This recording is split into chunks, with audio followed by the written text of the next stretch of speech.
আসসালামু আলাইকুম। আসিয়া ডেন্টাল কেয়ারের পক্ষ থেকে সকলকে স্বাগত।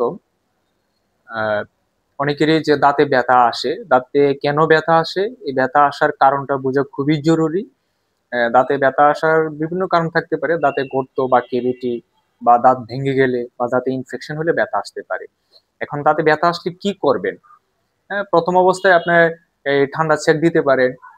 বরফ বা ঠান্ডা পানি দিয়ে আপনি যে দাঁতে ব্যথা আসবে, হ্যাঁ, সেই দাঁতে আপনি ধরে রাখবেন কিছুক্ষণ, তাহলে ব্যথাটা কমে যাবে। তারপরে আপনার ব্যথা আসলে এই ঠান্ডা পানির সেক দিতে পারেন, বা আপনার শক্ত এবং গরম খাবারটা এড়িয়ে চলতে হবে।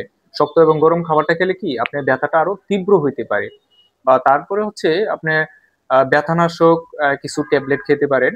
সেটা হচ্ছে প্যারাসিটামল, যে নর্মাল যে পেইন কিলারটা, ওইটাও খেতে পারেন। ওইটা খাওয়ার পরে যদি আপনার না কমে, তাহলে হচ্ছে আপনার রোলাক খেতে পারেন। রোলাক 10 mg, বা আপনার ইটুরিক্স 90 বা 120, ওইটাও খেতে পারেন। হ্যাঁ, তারপরে হচ্ছে আপনি গরম এবং শক্ত খাবারটা এড়িয়ে চলার চেষ্টা করবেন, বা মিষ্টি জাতীয় খাবারটা এড়িয়ে চলার চেষ্টা করবেন, তাহলে ব্যথাটা তীব্র হবে না আর কি, একটু কম থাকবে। হ্যাঁ। আর এই ব্যথাটা কেন হয় বা এটা কারণ কি? আপনার দাঁতে গর্ত হইলে বা এই ইনফেকশন হয়ে গেলে ব্যথা আসতে পারে, বা এটা আপনার ট্রিটমেন্ট করা খুবই দরকার, খুবই জরুরি।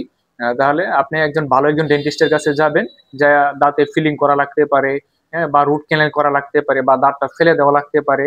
আপনি এক্স এর মাধ্যমে তারপর হচ্ছে আপনার এই চিকিৎসাটা করে নেবেন। ওকে, আল্লাহ হাফেজ।